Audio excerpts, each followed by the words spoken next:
आइए सर्वप्रथम मन और वाणी को पावन करने के लिए भगवान का मंगलमय नाम स्मरण करें। तदोपरांत बड़े भाव से आप और हम लोग आज की कथा में प्रवेश करें।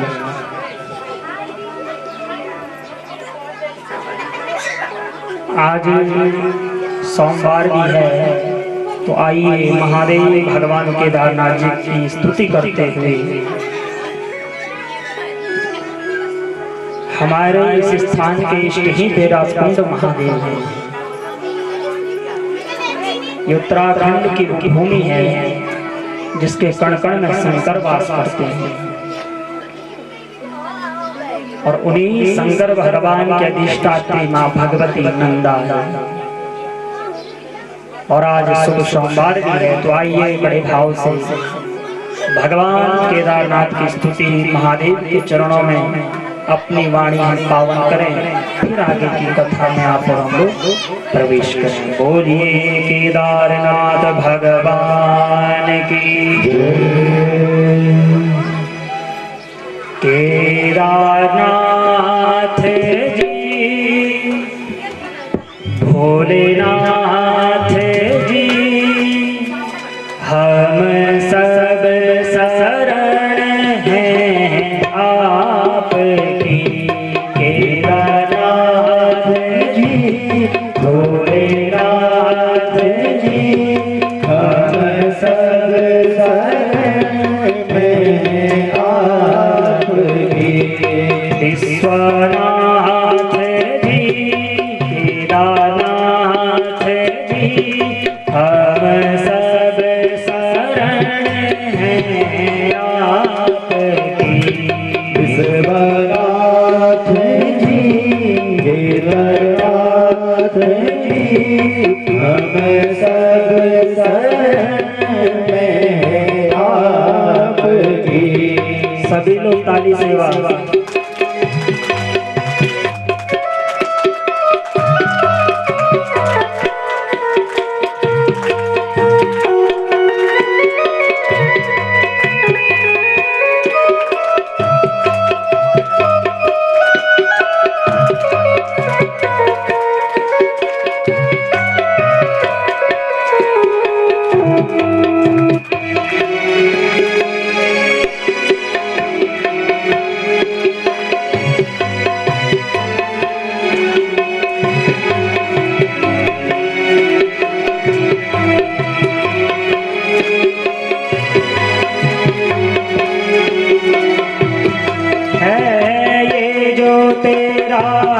त्रिशूल है शक्ति ब्रह्मा स्वरूप है ये जो तेरा त्रिशूल है शक्ति ब्रह्मा स्वरूप है।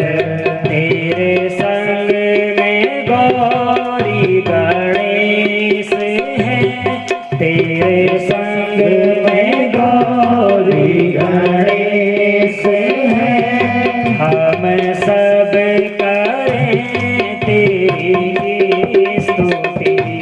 केदारनाथ जी भोलेनाथ जी हम सब शरण हैं आपकी। भोलेनाथ जी हम सब शरण में आपकी।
सब करें तेरी स्तुति।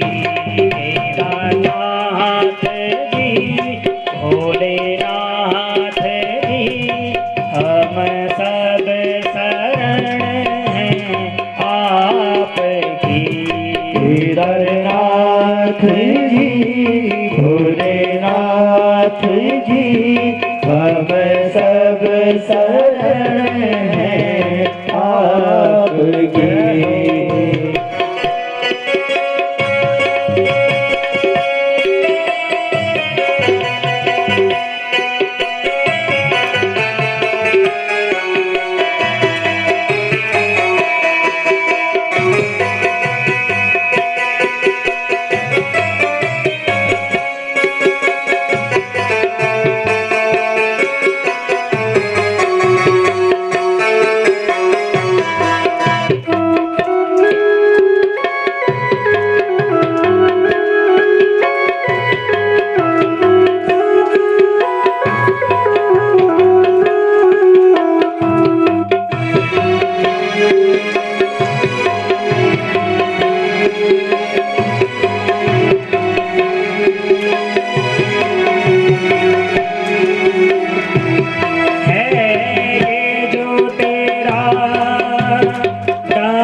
ब्रह्मा स्वरूप है ये जो तेरा डमरू है, सब ब्रह्मा स्वरूप है।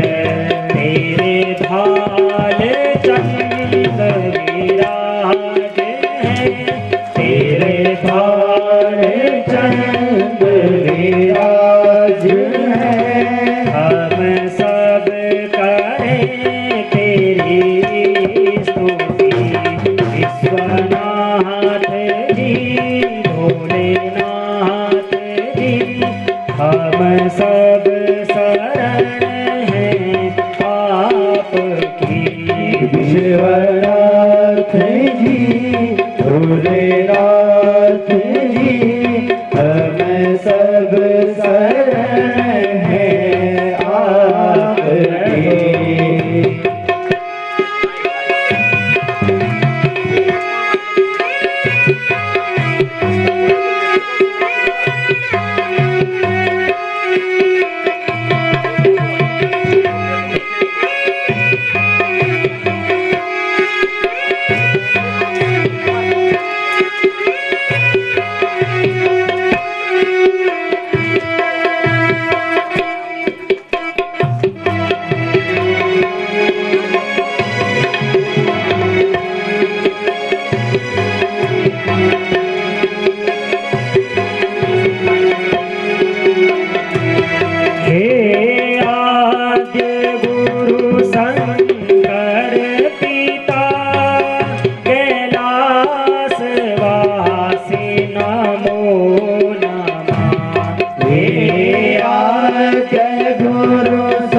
तेरे अंग में भस्म विराज है, हम सब करें तेरी स्तुति।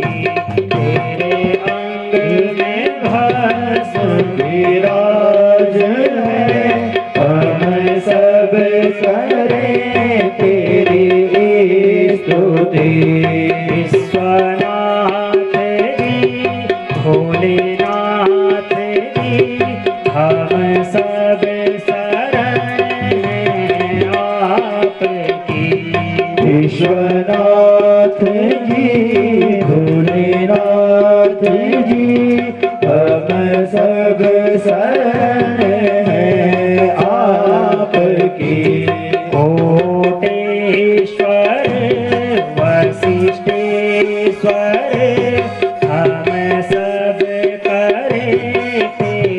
स्तुति कोटेश्वर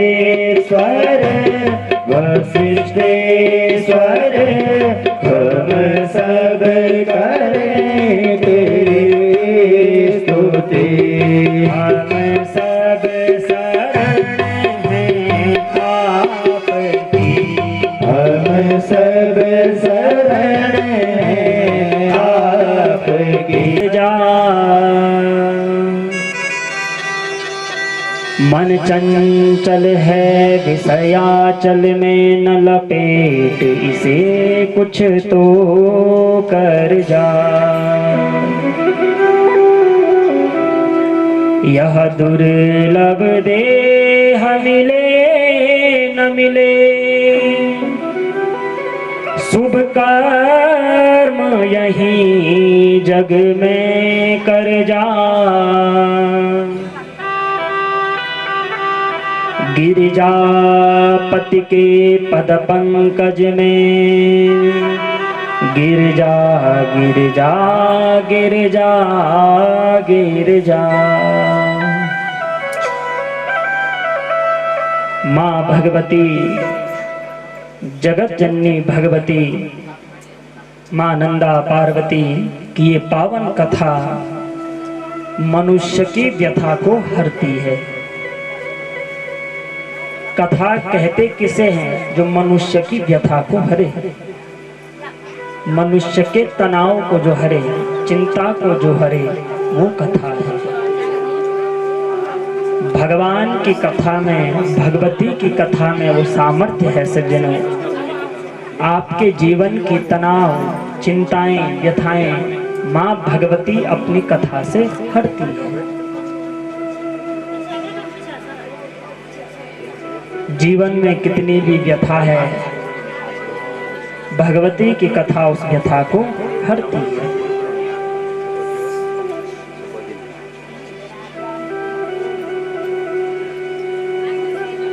माँ भगवती की ये पावन देवी भागवत की कथा आप और हम लोग 6 दिवसों से बड़ी श्रद्धा और भावना से श्रवण कर रहे हैं।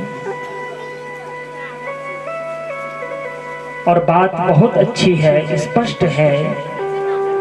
वेदव्यास जी के ये शब्द हैं, भाग्योदयेन बहुजन्म समर्जितेना सतसंगमं च लभते पुरसो यदा वै।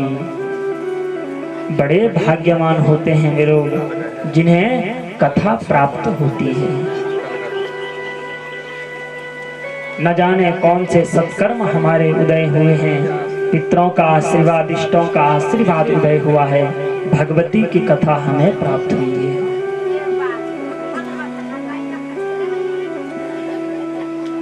व्यक्ति, मनुष्य देव कार्य करने के लिए कितनी भी सोच अपनी बना ले, समझ बना ले, कितना भी धन लगा ले, लेकिन कार्य तभी प्रारंभ होता है जब आपकी इष्ट पितरों की कृपा होती है।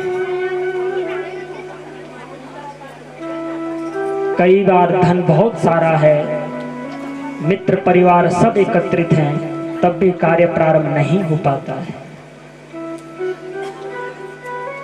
कहते हैं महाराज इतने समय से सोच रहे हैं, कार्य हो ही नहीं रहा है। और बहुत बार देखा गया है, कोई भूमिका नहीं है, कुछ विचार नहीं है, अनायास कार्य प्रारंभ हो जाता है।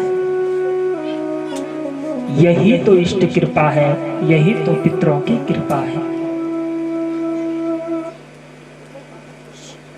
और मनुष्य का धर्म यही है,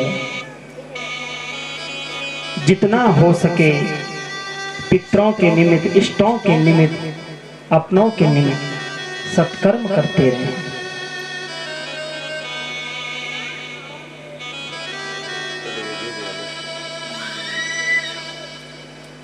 ऐसी ये पावन कथा 5 दिवसों से आप और हम लोग सुन रहे हैं। कल की पावन कथा बड़ी आनंदित और उत्साहित कथा रही है। जो भी भक्तजन कल कथा में रहे हैं, वेदव्यास जी महाराज जन्मेजय को ये पावन देवी भागवत की कथा श्रवण करा रहे हैं।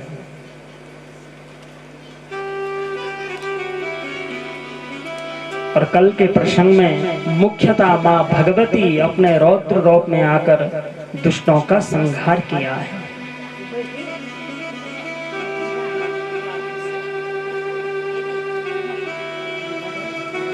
सर्वप्रथम मां भगवती कल के प्रसंग की मैं थोड़ा भूमिका बना दूं।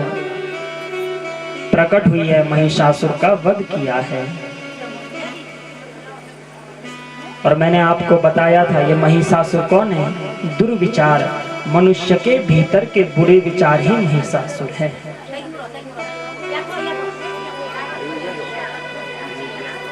आगे चलकर मां भगवती ने चंड मुंड धूम्रलोचनों का वध किया है। रक्त बीज का वध किया है।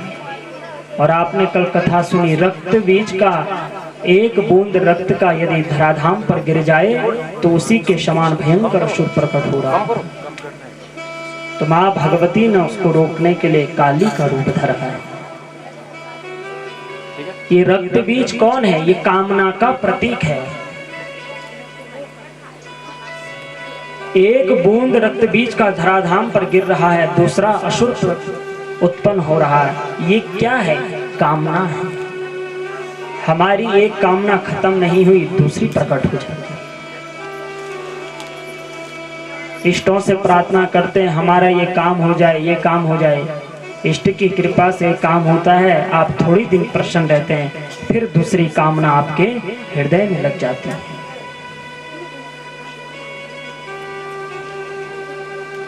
और जब तक ये कामना मनुष्य के हृदय में लगी रहेगी, मनुष्य मरते दम तक भटकते रहेगा।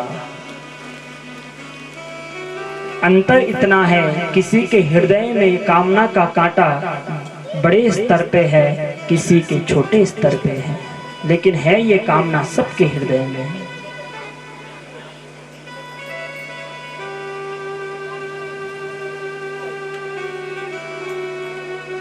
रक्त बीज का वध का जो प्रसंग आपने सुना, ये कामना का वध है। मनुष्य अपनी कामनाओं का वध करे,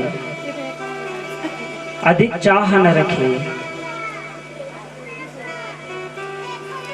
आज अधिक चाह के कारण आप और हम लोग अपनी जो प्रसन्नता है, आनंदित है, जो हमारा अस्तित्व है, उसको भूल चुके हैं। किस कारण? कामना की, ये चाह की। जिस व्यक्ति के पास 10,000 रुपए, वो 20,000 के लिए दौड़ रहा है। जिस पे 50,000 रुपए है, वो 60,000 रुपए के लिए दौड़ रहा है। जिस पे 1.5-2 लाख रुपए है, वो 3 लाख के लिए दौड़ रहा है। जिस पे कुछ नहीं है, वो दिन के लिए 200-400 रुपए के लिए दौड़ रहा है। किस लिए? क्योंकि मन में कामना है, चाह है।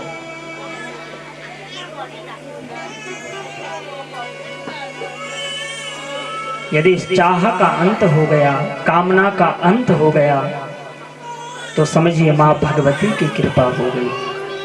और मैंने कथा में निवेदन भी किया था, मां भगवती को प्राप्त करना है तो 3 बातें बताई थी, जिनमें एक बात संतुष्ट भी थी। मां भगवती स्वयं अपने मुख से कहती है, संतुष्टया ये न केनवा, मेरा भक्त संतुष्ट रहे, अधिक की चाह न करे। मैं अपने भक्तों को, अपने पुत्रों को अपनी योग्यता के अनुसार सब कुछ देती हूँ। जिस भक्ति की भक्ति भावना में जितनी योग्यता है, जिस भक्ति की जितनी क्वालिटी है, मां भगवती उतना ही उसको देती है। योग्यता को बढ़ाइए, कामना को मत बढ़ाइए। ये कथा क्या संदेश दे रही है? कामना, चाह हम बढ़ा रहे हैं, हमें ये मिले वो मिले, लेकिन मां भगवती क्या कह रही है? कामना को मत बढ़ाइए। रक्त बीज का एक बूंद धराधाम पर गिर रहा है और असुर प्रकट हो रहा है, ये कामना ही तो है। हमारी एक कामना मर रही है, दूसरी जन्म ले रही है, दूसरी कामना मर रही है, तीसरी जन्म ले रही है। जितने में हमारा परिवार सुखी से चले इतनी ही कामना शास्त्रों ने आज्ञा दी है। यदि 500,000 रुपए से मेरा परिवार एक दिन में खुशी से भोजन कर रहा है तो हमें एक दिन में फिर लाखों की कामना नहीं करनी चाहिए। परिवार के 5 सदस्य 2 रोटी आराम से प्रसन्नता से खा पा रहे हैं, अधिक कामना नहीं करनी चाहिए। तो माँ भगवती से बोला किसकी कामना करें, वो योग्यता को बढ़ाओ, अपनी भावनाओं को बढ़ाओ माँ के प्रति। और ये समय मैं फिर निवेदन कर रहा हूं, बहुत कम मिलता है। आज मुस्कुराते हुए 6 दिन बीतने वाले हैं। अभी 2-2.5 घंटे में आज की कथा भी विराम हो जाएगी। आज का दिन भी गया, फिर आप और हम लोगों पे 2-3 दिन शेष रहे। फिर हवन का कार्यक्रम है, जल यात्रा का कार्यक्रम है, पूर्णाहुति का कार्यक्रम है। महाराज बचे ही कब समय। कथा तो जो होनी है आज का और कल का 2 दिन ही है हमारे। इन 2 दिनों में जितने चरित्रों को ले पाओ, कथा का सार जो समझ पाओ समझ जाना। और मैं अपनी भागवत में हमेशा कहते आया हूं, आज फिर कह रहा हूं, इन्हीं कथा में मैंने कई बार कई दिन बोले हैं, मेरी जो भागवत की ये देवी भागवत की कथा है ये किसी एक के लिए नहीं है। इसको बच्चे भी सुने, नवयुवक भी सुने, गृहस्थ भी सुने, बुजुर्ग भी सुने, सबको फल देगी। सबकी काम की बात इस पुराण में है। ये नहीं कि बुजुर्ग लोग आकर कथा में बैठे हैं तो बुजुर्गों की कथा है, या छोटे बच्चे कथा में हैं उनकी कथा है। ये कथा एक दर्पण है, आपके भीतर कितना गुण, कितने अवगुण छुपे हैं, सब ये कथा प्रकट कर रही है। 3 घंटे में आओ, इस दर्पण में अपने आप को देखो, किस चरित्र से मेरे भीतर कौन सा गुण प्रकट है, कौन सा गुण प्रकट है। यही तो कथा है। मैं फिर निवेदन कर रहा हूं, कथा मत सुनिए, कथा का सार पकड़ने का प्रयास करें। भगवती ने काल रूप धरा और रक्त बीज का वध किया। आप और हम लोगों को इस कथा को अपने हृदय की भूमि में उतारना है, और हृदय की भूमि में उतार कर कामना का वध करना है, तब सही में रक्त बीज का वध माना जाएगा।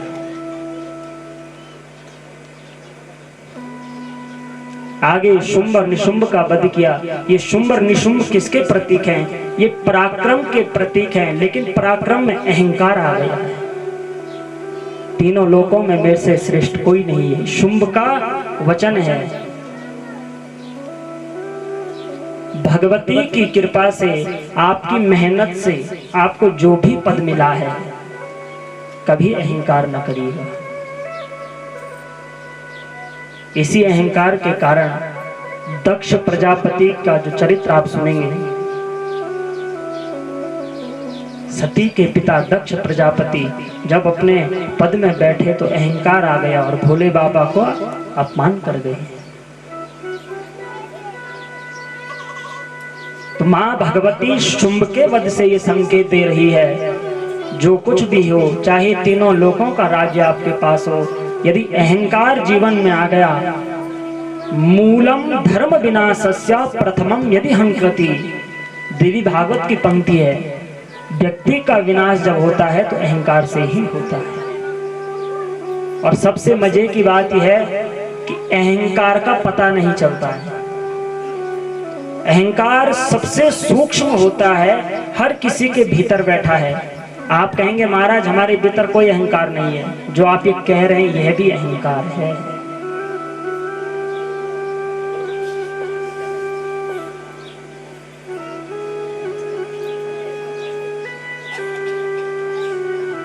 मां भगवती ने अपने चरित्रों से संदेश दिए हैं, सहज जीवन में रहें, जो भी परिस्थिति आए हंसते हुए मुस्कुराते हुए अपने जीवन के लक्ष्य की ओर बढ़ते रहें। यही कल की कथा में हमने सुना है। और जब हमने कथा विराम की है तो विराम में एक सुंदर सा चरित्र सुना है सूरत और समाधि का। एक ने माँ से भोग की वस्तुएं मांगी है, धन धान मांगा है, भगवती ने छप्पर फाड़ के दिया है, पूरा राज्य दिया है। हमारे हाथों में उतनी सामर्थ्य नहीं है हम उस धन को संभाल पाए।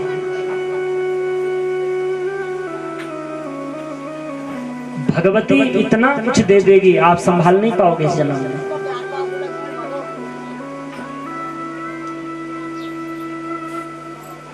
तो मां भगवती ने एक को भोग दिया है, धन धान दिया है, दूसरे ने मां के चरण मुक्ति को मांगा, मां ने उसको मुक्ति भी दी है। कहने का तात्पर्य है देवी भागवत पुराण भोग को भी प्रदान करता है, मोक्ष को भी प्रदान करता है। तो कल की पावन कथा पर हम लोगों ने यहाँ पर विराम दी। जन्मेजय माँ भगवती के सुंदर चरित्रों को सुन रहे हैं। चरित्रों को सुनते सुनते जन्मेजय के नेत्रों में आज माँ के प्रति प्रेम उमड़ पड़ा है। हे भगवती जगत जननी कितनी दयावान है। जब देवताओं पर, इस ब्रह्मांड पर, इस सृष्टि पर संकट आता है आप काली का रूप धर लेते हैं। तभी तो देवताओं ने कल बड़ी सुंदर स्तुति गाई है, जय जय हे महिषासुर मर्दिनी रम्य कपर्दिनी शैलसुते। ये शैलसुते प्रयोग किसके लिए हुआ है? मां पार्वती नंदा के लिए हुआ है।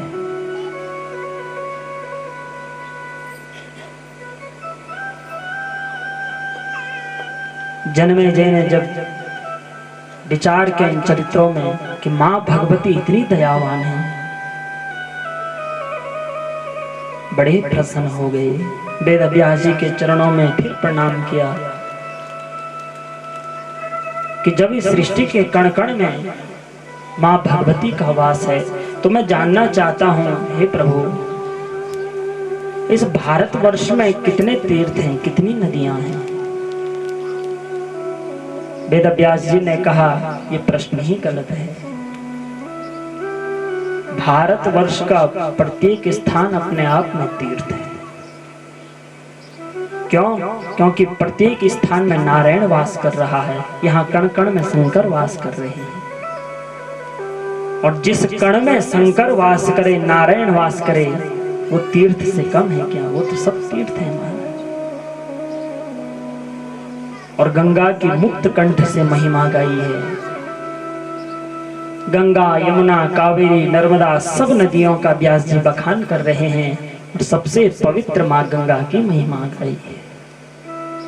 कितनी महिमा है मां गंगा की।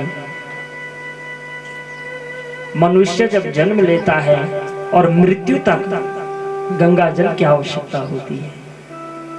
जब तक घर में गंगा जल न हो घर पवित्र नहीं हो सकता है।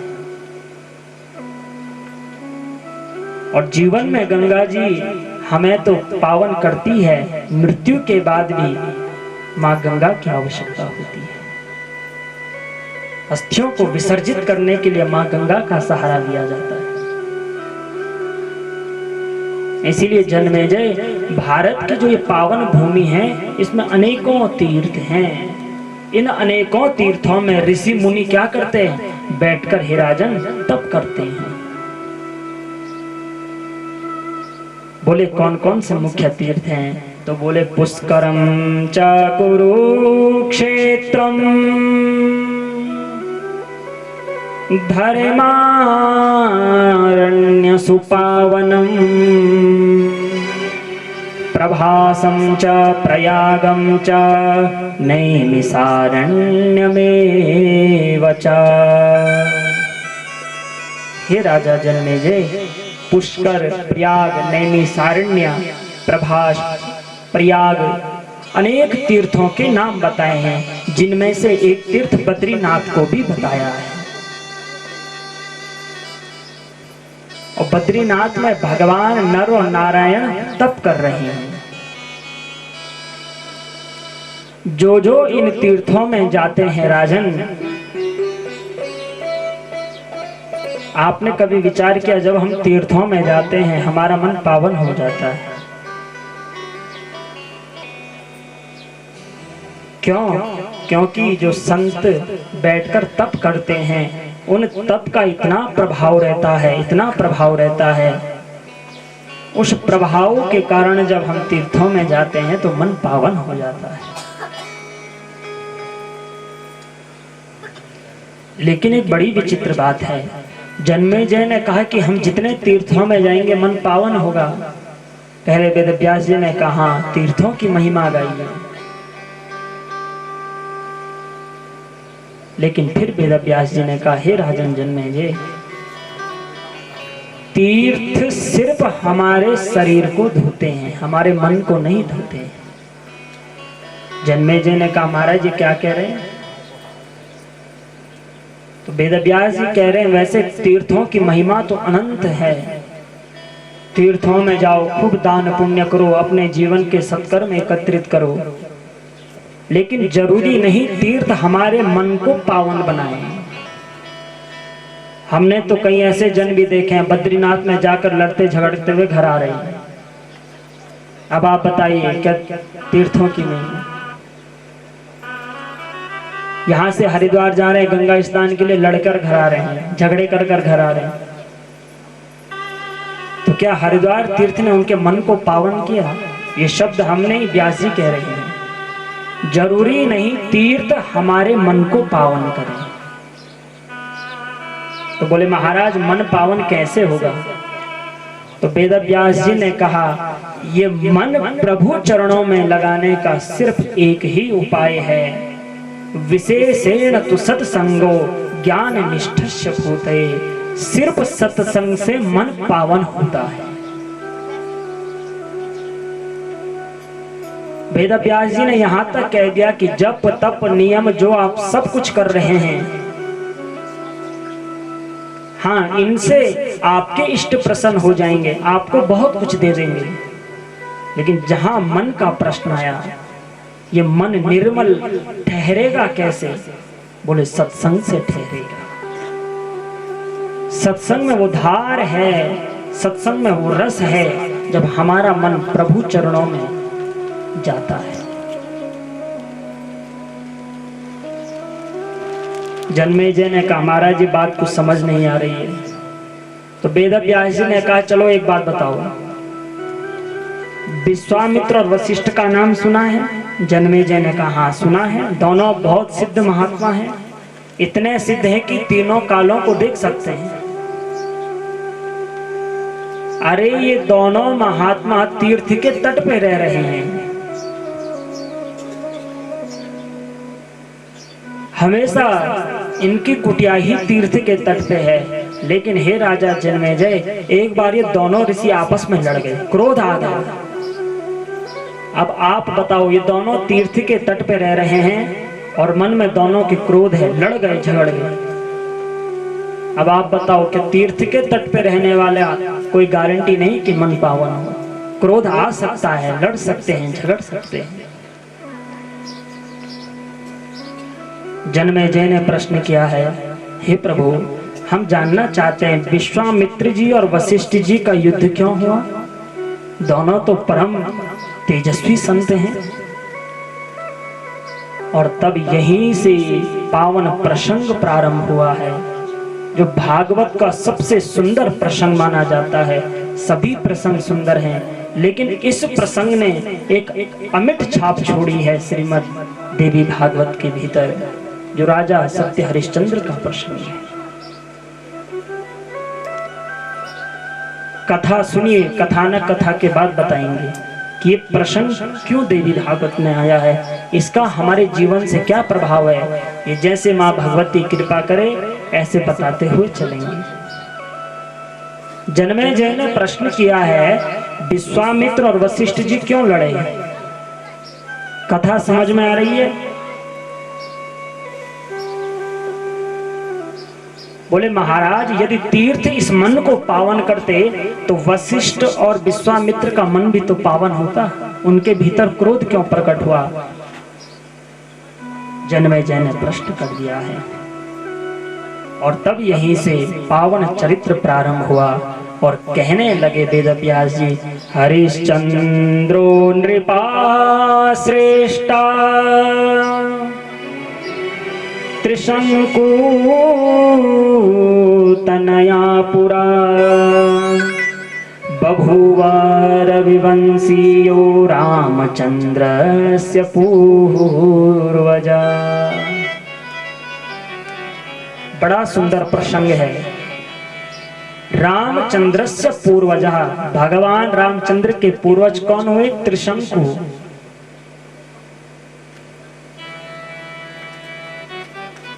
इन्हीं त्रिशंकु के वंश में आगे चलकर राजा हरिश्चंद्र हुए।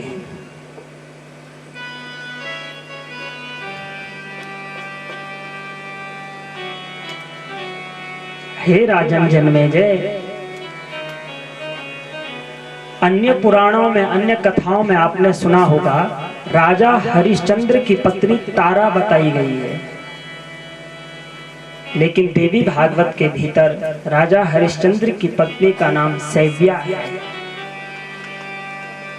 क्या नाम है? सैव्या।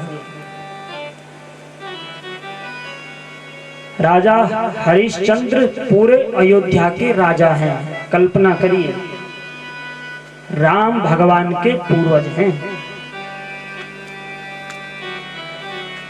सब कुछ कुशल मंगल है, लेकिन घर में संतान नहीं है। और जब संतान नहीं है तो चिंता, टेंशन में, क्या किया जाए, क्या किया जाए। आज राजा हरिश्चंद्र ने दोनों हाथ जोड़कर भगवान वरुण देव से प्रार्थना की है,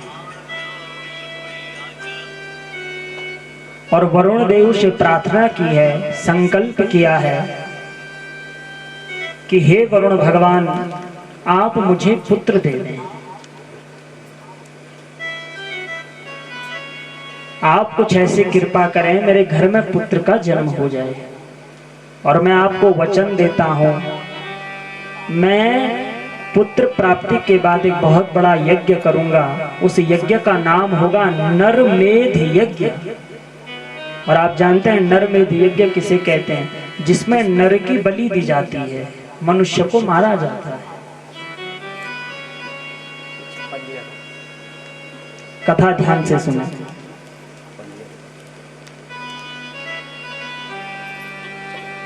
प्रार्थना की, इसीलिए कहते हैं जीवन में कभी संकल्प नहीं लेना चाहिए। संकल्प यदि आपने जीवन में किसी भी चीज का ले लिया, उसको पूरा अवश्य करना, नहीं तो उल्टे परिणाम आने प्रारंभ हो जाते हैं। ये सच्ची बात है। सत्यनारायण की कथा आप लोगों ने सुनी होगी। पंडित जी घर में आकर सत्यनारायण की कथा सुनाते हैं, बड़ी सुंदर कथा आती है उसमें। साधु वैश्य पहले संकल्प लेता है, घर में पुत्री होगी तो सत्यनारायण कथा कराऊंगा। पुत्री होती है और कथा कराने पर भूल जाते हैं। फिर विवाह होता है बिटिया का, सोचा तब कथा कराएंगे, फिर भी नहीं कराता है। और अंतिम में क्या होता है? भगवान नारायण को नाव को डुबो देते हैं। ये सत्यनारायण कथा घर घरों में आप लोग सुनते हैं। तो ये कथा क्या बता रही है? जीवन में यदि कोई संकल्प ले लिया, उस संकल्प को पूरा करिए। और यदि संकल्प को आप पूर्ण नहीं कर सकते हैं तो संकल्प लीजिए ही मत।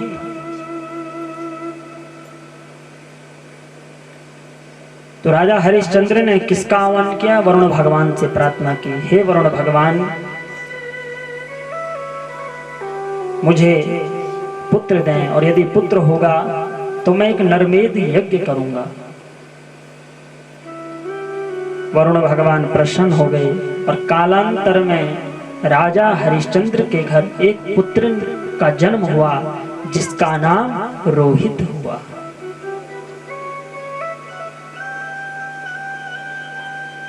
धीरे धीरे जब ये रोहित बड़ा हुआ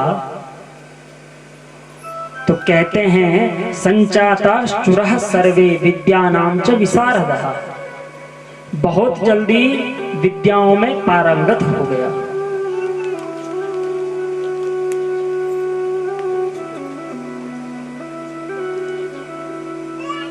जब समस्त विद्याओं का इसे ज्ञान हो गया, इसको एक दिन पता चला कि मेरे पिता ने संकल्प लिया है।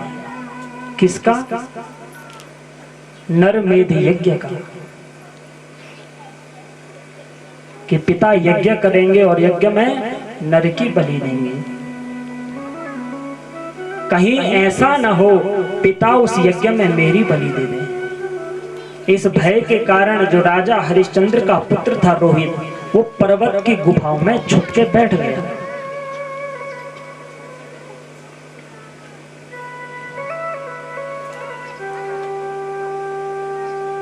बहुत समय बीता। आज वरुण भगवान राजा हरिश्चंद्र के महल में आ गए। हे राजन, संकल्प किया था, प्रतिज्ञा की थी, भूल गए प्रतिज्ञा को? यज्ञ क्यों नहीं हो रहा है? राजा हरिश्चंद्र ने हाथ जोड़े हैं, कहा है किम करोमि गतः कापि सुतो में सुरसत्तमः। मैं क्या करूं? मेरा पुत्र न जाने कहां चले गया, मैं किसकी बलि दूं?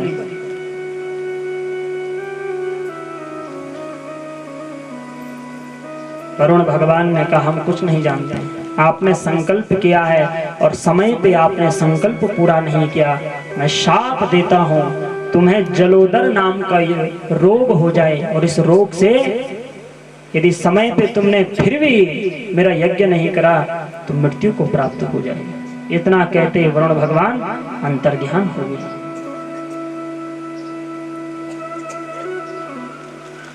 जलोदर रोग होता है सज्जनों, शरीर के प्रत्येक अंग में जल भरना, पानी भर जाता है, व्यक्ति भूल जाता है, समय पर प्राणों को छोड़ देता है।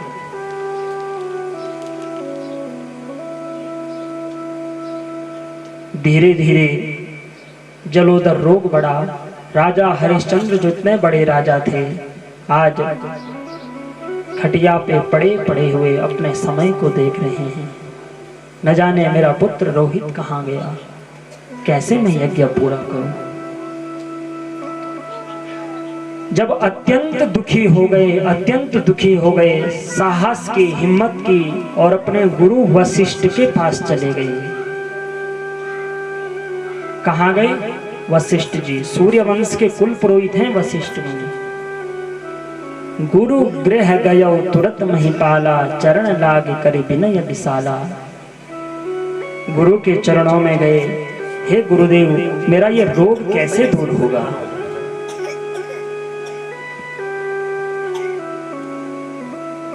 गुरु वशिष्ठ ने कहा तुरंत जितने जल्दी हो, जिस यज्ञ का संकल्प लिया है आप क्या करें, उस यज्ञ को करें। लेकिन बलि किसकी दूं? गुरु ने कहा जब संकल्प तुमने नर बलि का कर दिया है, अब उस यज्ञ में चाहिए नर बलि। इसीलिए मैं पुनः निवेदन कर रहा हूँ, संकल्प सोच विचार कर करें। हमारे क्षेत्रों में, उत्तराखंड में, गांव में कई माताएं घर में कहती है कि हे भगवती तेरी कृपा से यदि ये सब कुशल हो गया, मैं तेरी पूजा करूंगी, अर्चने करूंगी। और हम जब करते नहीं है तो वही दोष बन जाता है। इसीलिए चरित्र को समझने का प्रयास करें। मैं फिर निवेदन कर रहा हूं,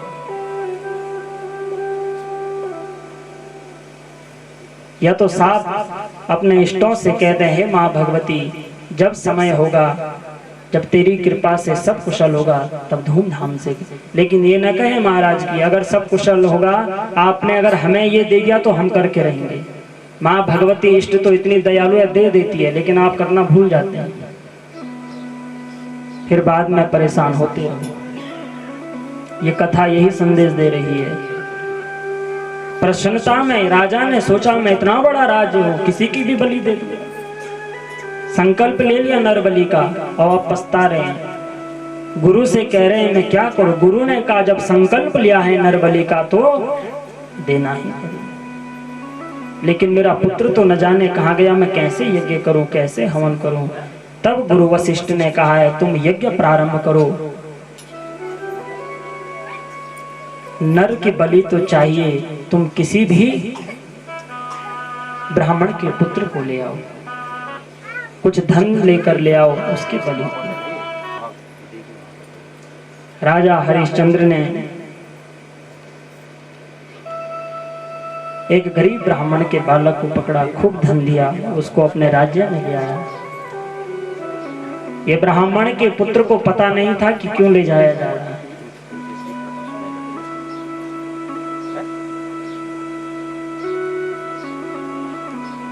यज्ञ प्रारंभ हुआ।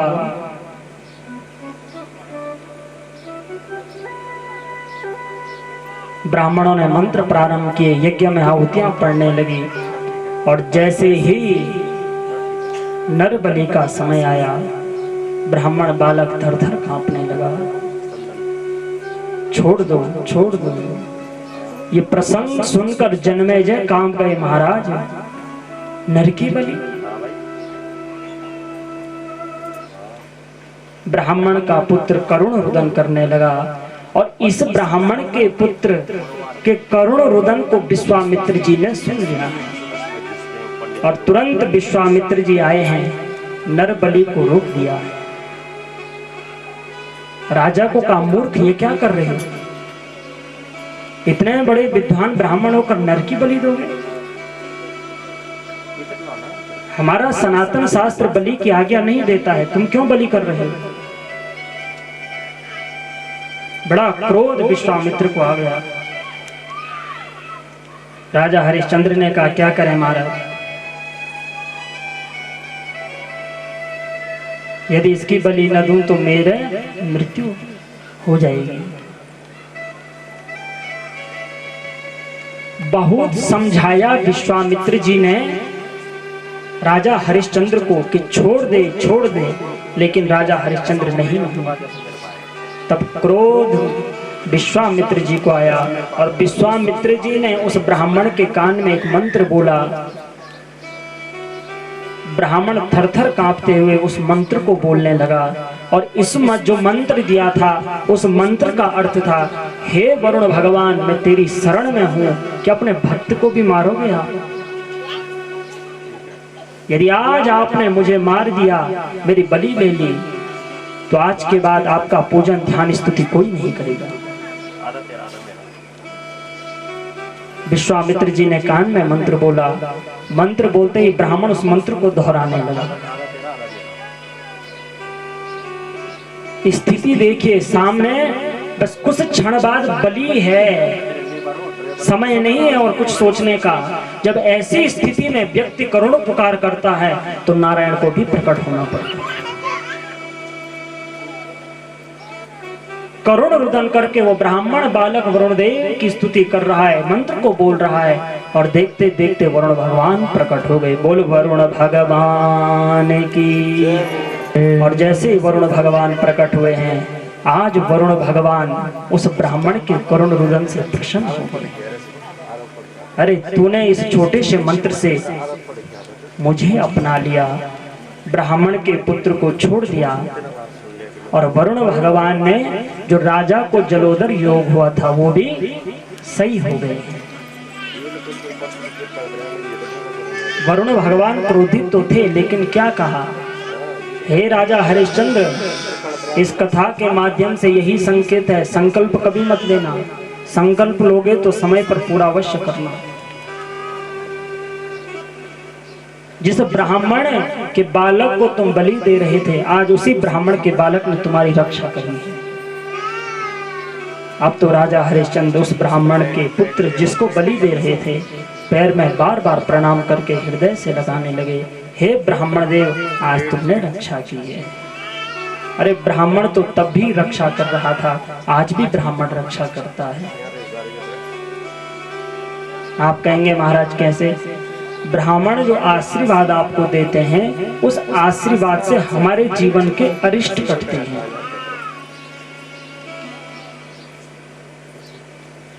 बुजुर्ग जन हमारे ऊपर जो हाथ रखते हैं उससे होता कुछ नहीं है।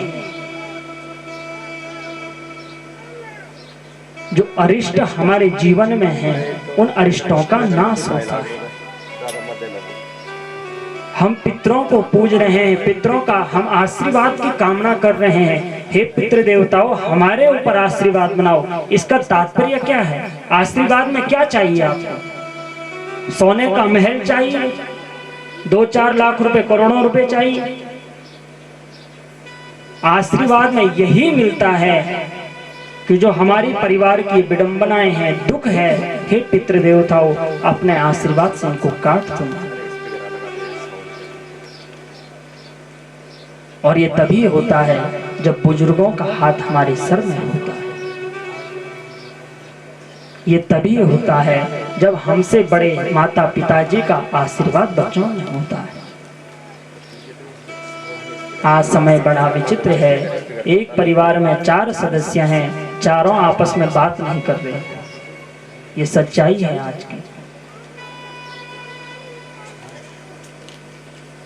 मैंने निवेदन किया था कल, ये देवी भागवत की कथा जोड़ने का काम करती है। फिर कह रहा हूं, ये कथा यदि न होती तो सब जन, नेगी परिवार जी 12 परिवार मिलकर करा रहे हैं, सब अपने अपने कार्यों में व्यस्त रहते और जीवन भर व्यस्त ही रहना है। जब तक शरीर है, खूब धन कमाना है, परिवार का रक्षण पोषण सबको करना है। लेकिन कैसी कृपा देवी भागवत की हुई, समय निकालकर पूरा परिवार एकत्रित हो गया है। तो देवी भागवत की कथा हो, रामचरितमानस की कथा हो, कोई भी पुराण की कथा हो, परिवार को तोड़ा नहीं है, कथाओं ने परिवार को जोड़ना सिखाया है।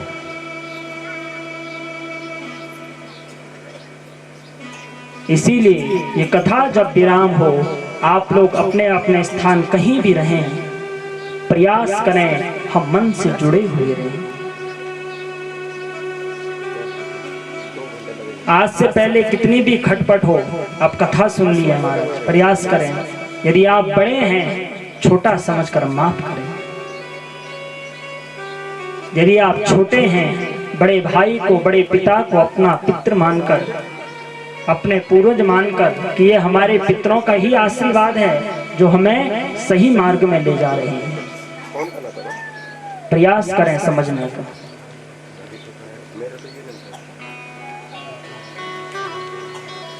तो वरुण भगवान जब प्रकट हुए, वरुण भगवान राजा हरिश्चंद्र को भी स्वस्थ कर दिया और उस ब्राह्मण के बालक को भी छोड़ दिया है। लेकिन विश्वामित्र को बड़ा क्रोध है। किस चीज का? क्योंकि राजा हरिश्चंद्र ने मेरी बात नहीं मानी। और विश्वामित्र, मैं फिर निवेदन कर रहा हूं, विश्वामित्र और वशिष्ठ जी दोनों ऐसे संत हैं, बड़े सिद्ध महापुरुष हैं, तीनों काल देख सकते हैं। विश्वामित्र जी ने मन में प्रतिज्ञा ली, मैं भी विश्वामित्र नहीं हूं यदि इस राजा हरिश्चंद्र को मैं इस राज्य से लेकर भिखारी न बना दूं। मेरी आज्ञा का इसने उल्लंघन किया है। आज राजा हरिश्चंद्र फिर स्वस्थ होकर प्रसन्न मुद्रा में अपने महल में बैठे हैं और राजा महल में बैठे हैं आनंद के साथ। लेकिन विश्वामित्र जो संत हैं, एक वृद्ध ब्राह्मण के रूप में आ गए। राजा ने देखे कोई, अरे बुजुर्ग वृद्ध ब्राह्मण है, बुलाओ बुलाओ, महल में बुलाओ। खूब सेवा राजा हरिश्चंद्र ने की और वृद्ध ब्राह्मण को आज राजा हरिश्चंद्र ने कहा, हे ब्राह्मण देव, तुम्हारी ही कृपा से, आशीर्वाद से मुझे दूसरा जीवन मिला है। उस दिन वो ब्राह्मण का बालक न मिलता तो मैं स्वस्थ नहीं होता। तुम जो मांगोगे मैं वो तुम्हें दूंगा, मैं वचन करता हूं। राजा हरिश्चंद्र ने सोचा था वृद्ध ब्राह्मण है, क्या मांगे। और जैसे ही राजा ने कहा जो चाहो वो मैं दूंगा, विश्वामित्र जी प्रकट हो गए, बोले तीनों अपना जो ये राज्य है पूरा मुझे। एक क्षण में राजा हरिश्चंद्र को उस राज्य से बाहर कर दिया। पूरा राज्य विश्वामित्र जी ने। राजा हरिश्चंद्र अपनी धर्मपत्नी सैव्या, पुत्र रोहित को जब पता चला कि वरुण भगवान ने पिताजी को स्वस्थ कर दिया है तो गुफा से लौट कर आए। आज राजा हरिश्चंद्र, सैव्या और पुत्र रोहित अपने अयोध्या के विशाल साम्राज्य को छोड़कर सीधा काशी में आ गए। क्योंकि जब राज्य अपनी संपत्ति सब कुछ जा चुकी है तो रहेंगे कहाँ? रहने के लिए टूटी झोपड़ी भी नहीं मिली।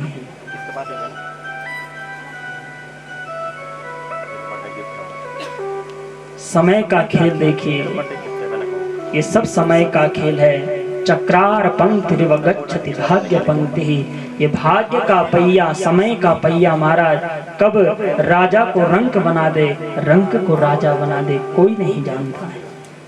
अभी तक सिंहासन में बैठे थे राजा हरिश्चंद्र, और अभी क्या हुआ? पत्नी और पुत्र को लेकर चल पड़े, और गए क्यों? क्योंकि रुकने के लिए झोपड़ी भी नहीं थी। क्या मुख दिखाएं प्रजा को? चल पड़े हैं काशी। जैसे ही काशी में राजा हरिश्चंद्र रहने लगे, भिक्षा मांगने लगे, कुछ खाने को दे दो। पत्नी है, पुत्र है। विश्वामित्र क्रोधित तो थे इनसे। विश्वामित्र ने सोचा मैंने साम्राज्य तो ले लिया, अभी बहुत कुछ छीनना है मुझे राजा हरिश्चंद्र से। और विश्वामित्र जी पीछा करते करते करते करते राजा हरिश्चंद्र के साथ काशी पहुंच गए। राजा हरिश्चंद्र की स्थिति देखी कि मांगकर खा रहा है, खुश हो गए।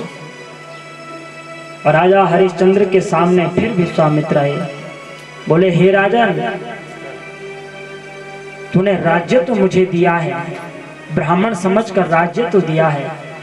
राजा ने कहा अब क्या चाहते हो मुझसे? जो कुछ था मैं दान दे चुका हूं। बोले नहीं, तूने राज्य का दान तो किया है, लेकिन तूने दक्षिणा नहीं दी। दक्षिणा भी दे। अब राजा कहां से दक्षिणा दे? और ये बात राजा हरिश्चंद्र की जो धर्म पत्नी थी सैब्या ने सुन ली।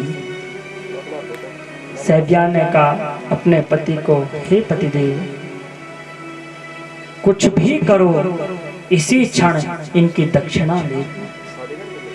राजा ने कहा देवी मैं दक्षिणा कहां से लाऊं, कहां से मैं कुछ करूं? और दक्षिणा ये नहीं कि 1-2 रुपए, जितना बड़ा राज्य था उस राज्य के अनुसार कुछ सोने मांगे थे। क्या करें क्या करें? और अंतिम में राजा हरिश्चंद्र की जो धर्म पत्नी है सैब्या और रोहित,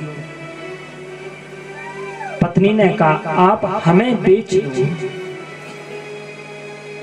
मुझे और पुत्र को बेच दो, बेचकर जो धन मिलेगा उस धन से आप दक्षिणा दे दीजिएगा, लेकिन ब्राह्मण की दक्षिणा को मत मारो। और हुआ यही, एक सेठ ब्राह्मण के घर राजा हरिश्चंद्र ने अपनी पत्नी और पुत्र को बेच दिया।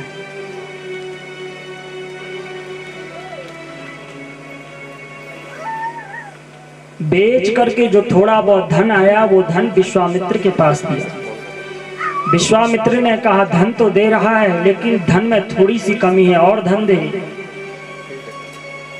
अब क्या करें?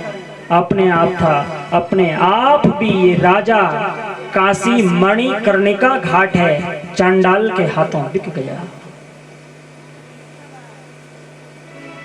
समझिए थोड़ा कथा को महाराज।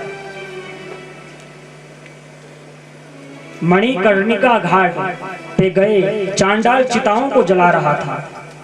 बोले मुझे खरीद लो। चांडाल ने देखा लग तो राजा रहा है। चांडाल ने राजा हरिश्चंद्र को खरीद लिया। जो थोड़ा बहुत धन मिला विश्वामित्र को दे दिया। अब विश्वामित्र धन लेकर चले गए। इधर चांडाल का नौकर बन गया है राजा हरिश्चंद्र, उधर पत्नी सैब्या और रोहित एक सेठ के घर में झाड़ू चौका का काम करने लगे हैं। समय बीता बीता बीता धर्मपत्नी सैब्या जब अयोध्या में रहती थी, राजकुमारी रानी जैसी रहती थी महाराज। 16 श्रृंगार किए हुए सोने की थाल में भोजन करती थी। आज सेठ के घर ये जूठे पत्तल पर भोजन कर रही है। जो सेठ कह रहा है वही कर रही है। जिस प्रकार दासी होती है, दासी से भी निकृष्ट कर्म वो सेठ धर्मपत्नी सेव्या से करा रहा है। धीरे धीरे उसका यौवन, उसके चेहरे की कोमलता धीरे धीरे भूख प्यास से सूखने लगी और धीरे धीरे जो रानी सेव्या थी ऐसी स्थिति हो गई, कोई पहचान ही नहीं पा रहा था कि ये रानी होगी। केस खुल गए हैं, चेहरा सूख गया है और देवी भागवत में स्पष्ट लिखा है, ऐसा स्वरूप हो गया जैसे कि बालक हत्यानी का स्वरूप होता है जो बालकों को मारती है। एक और झाड़ू चौका कर रही है, दूसरी ओर अपने पुत्र रोहित को देख रही है, रो भी रही है, कार्य भी कर रही है, क्योंकि दूसरा करने को और कुछ है ही नहीं। और इधर काशी मणिकर्णिका घाट पर चांडाल राजा हरिश्चंद्र से खूब कार्य करा रहे हैं। और कार्य कौन सा? चांडाल करता ही क्या काम है? चिता जलाने का कार्य करता है। राजा हरिश्चंद्र को कह रहे हैं, जाओ ये चिता जलाओ, उस चिता को साफ करो, ये चिता जलाओ। अपने स्वामी की आज्ञा को मानकर राजा हरिश्चंद्र कार्य कर रहे हैं।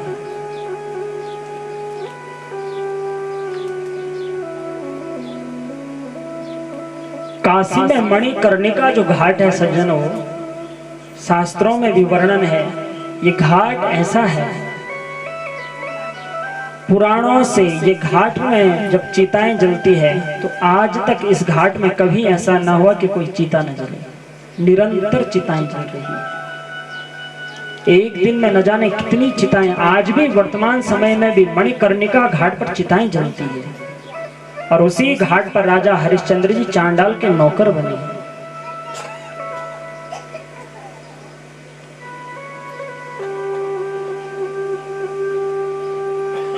वेदव्यास जी कहते हैं, जन्मेजय, एक दिन सेठ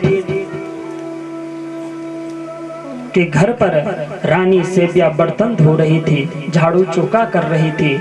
सांझ की 4 बज रही है। पुत्र रोहित पुष्प को लेने गया और एक सर्प ने डंस मारा, पुत्र रोहित की मृत्यु हो गई।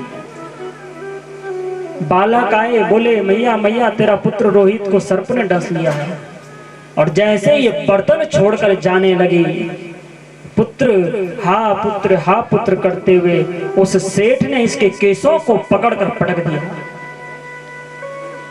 मेरी आज्ञा के तू पुत्र से नहीं मिल सकती है, तुझे मैंने खरीदा है, पहले मेरे घर के सारे काम कर। पुत्र इतना बड़ा हो गया तेरे लिए।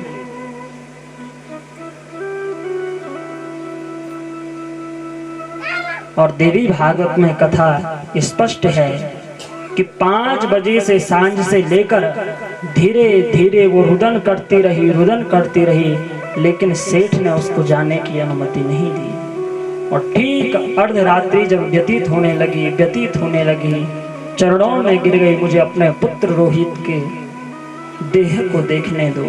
और तब आज्ञा दी, जा अपने पुत्र को, और घर मत लाना अपने पुत्र को, पास में मणिकर्णिका घाट है, जला के ले आना, और मैंने तुझे खरीदा है, वापस आना और घर का काम करना।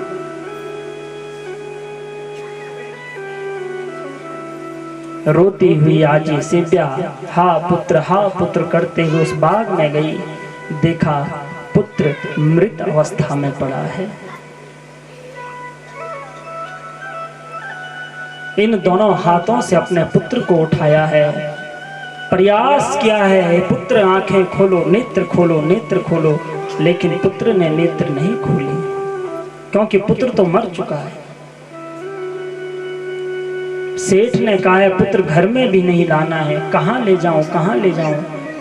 तो पास में मणिकर्णिका घाट है, चल पड़ी मणिकर्णिका घाट की ओर। अचानक नगर में एक की नजर पड़ गई, क्योंकि रात्रि का 3 बजे का समय है। भागवत जी में स्पष्ट समय भी लिखा है। रात्रि के 3 बजे अपने केसों को खोलकर रुदन करते हुए हाथ में अपने पुत्र रोहित को ले जा रही है मणिकर्णिका घाट पे। ये दृश्य नगर के एक व्यक्ति ने देखा। उसको लगा ये कोई डाकिनी है, पुत्र की हत्या करने वाली है। नगर में शोर मचा दिया और जब सब नगर वालों को पता चला, पीछे से पत्थर और पत्थर मार मार कर उसको मणिकर्णिका घाट तक ले आए। इसको हम नहीं मारेंगे, इसको वो चांडाल मारेगा जो चिता को जलाता है। इसने पुत्र की हत्या की है।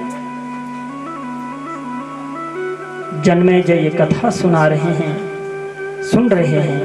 वेदव्यास जी कथा सुना रहे हैं, वेदव्यास जी भी रुदन कर रहे हैं। जन्मेजय इस चरित्र को सुनते हुए भी रुदन कर रहे हैं।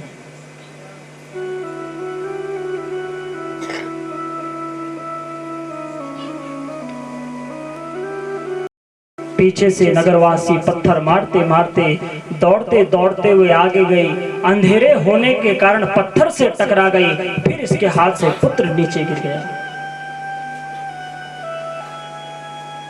हा पुत्र, मुझे ये पत्थरों की पीड़ा सहन है। ये नगरवासी मुझे मार रहे हैं, मुझे सहन है, लेकिन पुत्र तू नेत्र खोल। हा करते हुए आज मणिकर्णिका के घाट पे जब पहुंची है, क्या देखा? सामने चांडाल खड़ा है, चांडाल के साथ एक सेवक है। वो सेवक कौन है? वो सेवक इसी सेव्या का पति राजा हरिश्चंद्र है। लेकिन रानी सेव्या के केस खुल चुके हैं, रूप यौवन सब ढल चुका है, बिल्कुल डाकिनी सी प्रतीत हो रही है। और इधर जो चांडाल का सेवक राजा हरिश्चंद्र है, अब उसके भी केश खुल चुके हैं, बिल्कुल दूसरा चांडाल सा प्रतीत हो रहा है। क्योंकि जिसका संग करेंगे, जिसके संग में भोजन करेंगे, व्यक्ति वैसा ही बन जाता है। वेदव्यास जी कह रहे हैं, हे जन्मेजय, न तो रानी अपने पति को पहचान रही है और ना ही हरिश्चंद्र अपने पत्नी को पहचान रहे हैं। प्रातः 4 बजे का समय, मणिकर्णिका घाट, हाथ में अपने पुत्र रोहित जो मृत अवस्था में है। चांडाल ने कहा, बोल क्यों आई है? पीछे से तब तक नगरवासी पहुंच गए और चांडाल को बताया कि ये डाकनी है, नगर में पुत्र को मार रही है। इसके हाथ में जो ये पुत्र है, इसी ने मारा है। इसीलिए हम सब नगरवासी चाहते हैं, हे चांडाल, आप इसको मार दो। ये जीवित रहेगी तो कई बच्चों को मारेगी, इसीलिए आप इसको मार दो। रानी सेव्या रोते रोते कहने लगी, मुझे मार दो, मुझे सहन है, लेकिन जब मेरा पुत्र मर चुका है, एक बार मैं अपने नेत्रों से अपने पुत्र को अग्नि दे दूं। मैं अपने नेत्रों से देखना चाहती हूँ, मैं अपने पुत्र को जलते हुए देखना चाहती हूँ, और जब मैं अपने पुत्र को जला दूं, उसके बाद आप मुझे मार देना। मैं क्या करूंगी? चांडाल ने अपने सेवक को आज्ञा दी, जाओ इस पुत्र को लेकर चिता में रखो, जला दो। जैसे ही सेवक राजा हरिश्चंद्र ने उस पुत्र को हाथों में लिया है और चिता पर रखा है, चिता पर रखते ही जो वस्त्र को हटाया है,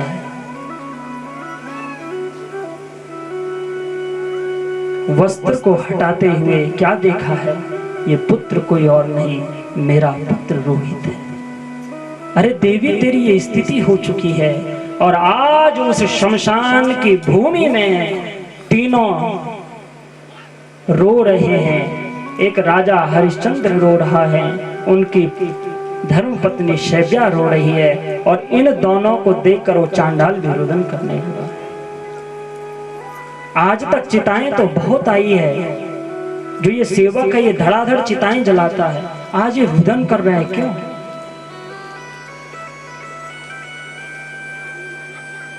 चिता पर अपने पुत्र को रखा है, वस्त्र को हटा रहे हैं, लेकिन करें क्या? स्वामी की आज्ञा है, चिता जलाओ। चांडाल ने क्रोध में कहा, ओ मूर्ख, बिना धन लिए हुए तूने चिता पर शव को रख दिया। कुछ कर ले, पहले कुछ धन तो ले। राजा हरिश्चंद्र अपनी ही धर्मपत्नी से, देखिए परिस्थिति कैसी है, अपने ही पुत्र की चिता जलाने के लिए पिता अपनी पत्नी से धन ले रहा। हे देवी, पहले कुछ कर दे, कुछ धन दे, तब तेरे पुत्र को मैं अग्नि दूंगा।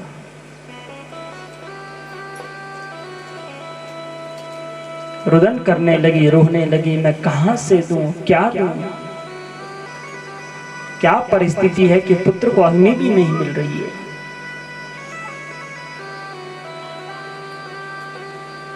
बोली, धन तो मैं दे नहीं सकती, लेकिन हाँ, अपने आंखों के आंसू तो मैं दे सकती। और जोर जोर से उस शमशान की भूमि में आज ये रुदन करने लगी। और सेवक कहता है, राजा हरिश्चंद्र, देवी तेरे पास यदि धन नहीं है तो अपने वस्त्रों को फाड़ कर दे दे। मैं तुझे नग्न देख सकता हूँ, लेकिन अपनी स्वामी की आज्ञा का उल्लंघन नहीं कर सकता हूँ। बिना धन के मैं अग्नि नहीं जलाऊंगा। और आज उसी भूमि में जो तन पर वस्त्र पहना है सेव्या ने फाड़ कर के रूप में राजा हरिश्चंद्र के हाथों में दिया।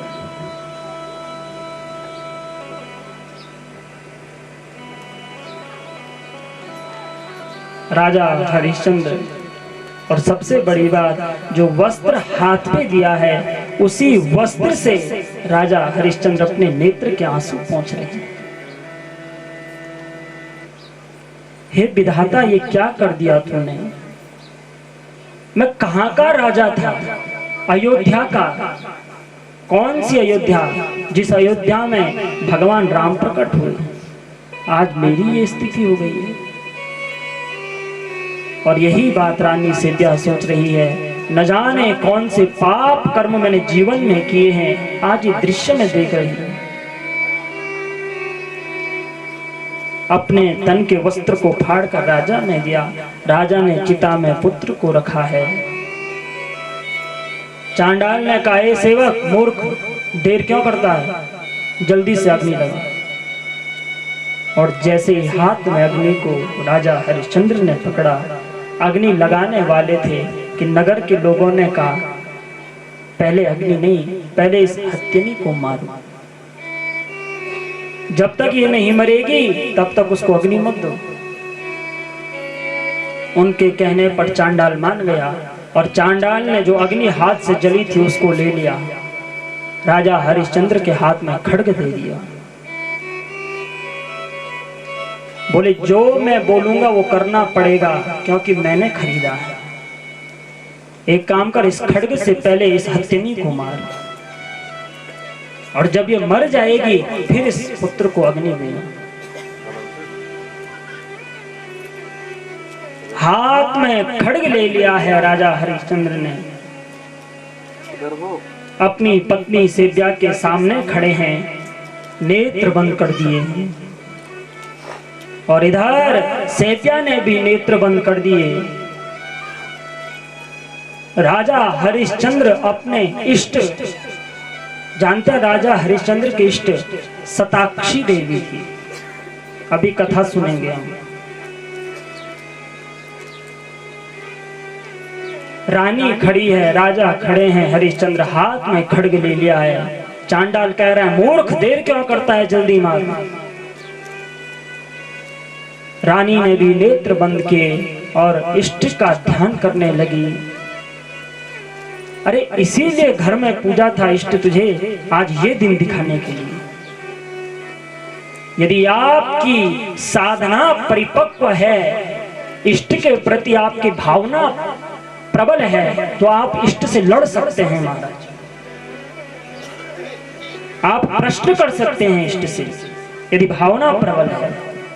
आपने जीवन यदि इष्ट के चरणों में दिया है, आपके ऊपर यदि संकट आ जाए, आप इष्ट से लड़ सकते हैं।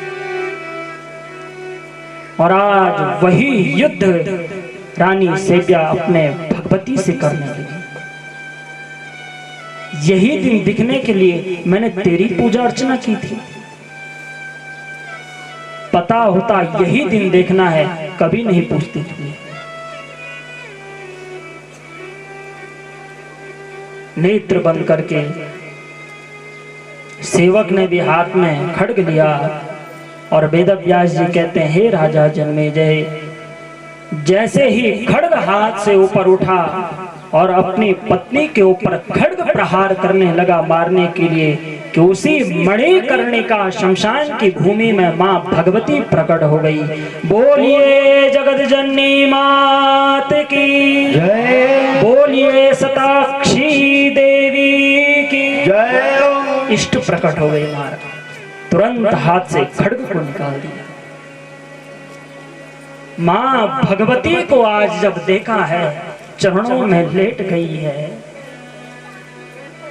हे मां, क्या परीक्षा तूने मेरी ली है। और जो ये चांडाल खड़ा था, इस चांडाल से धर्मराज युधिष्ठिर प्रकट हो गए। देवी ने कहा, हे राजा, ये मेरी लीला थी, तेरी सत्य की परीक्षा थी। जिस चांडाल ने राजा को खरीदा था, वो चांडाल कोई और नहीं, धर्मराज है। मैं तेरी सत्य की परीक्षा ले रहा था, तो सत्य कहां तक टिक सकता है। और यही हरिश्चंद्र हमारे इतिहास में सत्य हरिश्चंद्र के नाम से जाना, जिसने जीवन में अपने पुत्र का त्याग कर दिया, अपनी पत्नी को मारने के लिए हाथ में खड्ग ले लिया, लेकिन अपने स्वामी के कर्तव्य को नहीं छोड़ा है, सत्य को नहीं छोड़ा है। अरे मेरा अस्तित्व मिट जाए, मेरी पत्नी पुत्र सब मिट जाए, मेरे कर्तव्य में जो सत्य दिख रहा है, ये सत्य नहीं मिटना चाहिए। और मां भगवती शताक्षी प्रकट हुई है। आप जानते हैं, मां भगवती के नेत्र से अश्रु की बूंद गिरी है, और वो अश्रु की बूंद चिता पर बैठे रोहित के ऊपर गई है। आज पुत्र भी जीवित हो गया है। बोलिए भगवती मैया की जय। मां भगवती ने उस रानी को अपने पास बुलाया, केसों पर हाथ फेरे हैं, नव यौवन एक रानी का स्वरूप दे दिया है। राजा को अपने पास बुलाया है, तीनों को अपने हृदय से लगाया है। बोले राजा घबराओ मत, इसीलिए मैं कह रहा हूं, इष्ट आपकी परीक्षा ले सकते हैं। और परीक्षा कहां तक, ये चरित्र से आप समझ जाओ कि आपकी परीक्षा किस स्थिति तक ली जा सकती है। ये तो कथा है महाराज, अब समझने का प्रयास करें ये कथा क्या है। इष्ट हमारी परीक्षा कभी भी ले सकते हैं। विद्यालय में हम लोग पढ़ते हैं, परीक्षा का पैटर्न फिक्स है, एक वर्ष में होगी, छमाही में होगी, वार्षिक में होगी, सिलेबस फिक्स है।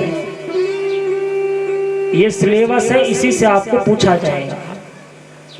लेकिन जीवन के इस मैदान में प्रश्न पत्र फिक्स नहीं होता है, सिलेबस फिक्स नहीं है। आप खड़े हैं महाराज, न जाने कौन सी भी सिचुएशन आ जाए, अब हल करो। न जाने कौन सा भी प्रश्न पत्र हमारे सामने आ गया परिवार का, अब हल करो। तो आपके जीवन में ये चरित्र बताता है, आपके जीवन में यदि कष्ट ही कष्ट आ रहे हैं, तो भी आपको घबराना नहीं है। न जाने इष्ट क्यों परीक्षा ले रहा है, किस लिए परीक्षा ले रहा है। यहां तक कि हमारा जीवन ही चले जाए, कभी भी भगवान को दोष मत दो।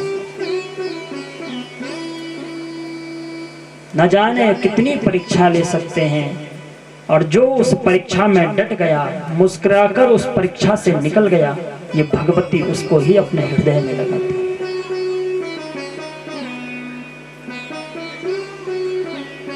और जब जीवन में विकट परिस्थिति आती है, तभी इष्ट प्रकट होते हैं।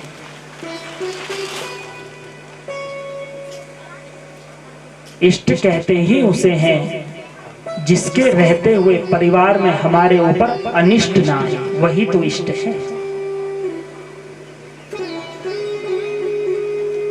और आज देखते ही देखते मां भगवती ने तीनों को अपने हृदय से लगाया है। अब जितने भी थे धर्मराज चाहे हो, राजा हरिश्चंद्र हो, पत्नी सैव्या हो,